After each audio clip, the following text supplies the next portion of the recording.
میں نے ساری زندگی بہت کچھ اپنے آپ کو اڈیپٹ کیا, سیکھنے کی کوشش کی, ماسک بھی پہنے جہاں پہ ضرورت تھی پہننے کی, لیکن یہ نقلی خوش آمد میں نہیں سیکھی کیونکہ مجھے سیکھنی نہیں ہے. پاکستان شوبز انڈسٹری سے افسوسناک خبر. نوجوان اداکارہ اور ماڈل عمیرہ علی اصغر انتقال کر گئیں.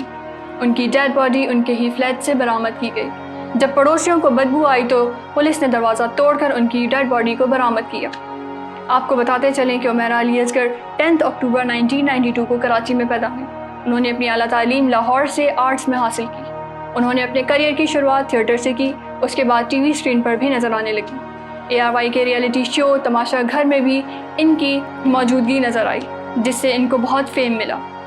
اس کے علاوہ انہوں نے بہت سارے ٹی وی سیریلز جیسے احسان فراموش, چل دل میرے میں بھی اپنی اداکاری دکھائی. 2023 میں ان کو وومن لیڈرشپ کا ایوارڈ دیا گیا. لیکن 8 جولائی 2025 میں ایک افسوسناک خبر نے سب کو چونکا دیا. عمیرہ علی اصغر کی ڈیڈ باڈی ان کے ہی فلیٹ سے برآمد کی گئی. ڈیڈ باڈی دیکھنے کے بعد یہ بتایا جا رہا ہے کہ ان کی باڈی پہ کوئی تشدد کے نشان نہیں ہیں. تو کیا ناظرین, ان کی ڈیتھ کی کیا وجہ ہو سکتی ہے؟ کیا انہوں نے سوسائڈ اٹیمپٹ کیا, ان کو کوئی بیماری تھی یا کوئی فیملی پریشر تھا؟ اب یہ سب تو پوسٹ مارٹم کی رپورٹ کے بعد پتہ لگے گا.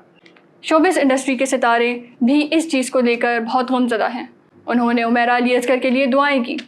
اب انتظار ہے پوسٹ مارٹم رپورٹ کا, جس سے ہمیں پتہ لگے گا کہ عمیرہ علی اصغر کی موت کا ریزن کیا تھا. آیا انہوں نے سوسائڈ اٹیمپٹ کیا ہے, وہ بیمار تھیں, یا ان پہ کسی نے تشدد کیا ہے؟ یہ سب جاننے کے لیے آپ ہمارے ساتھ جڑے رہیے اور دیکھتے رہیے پاک الرٹس.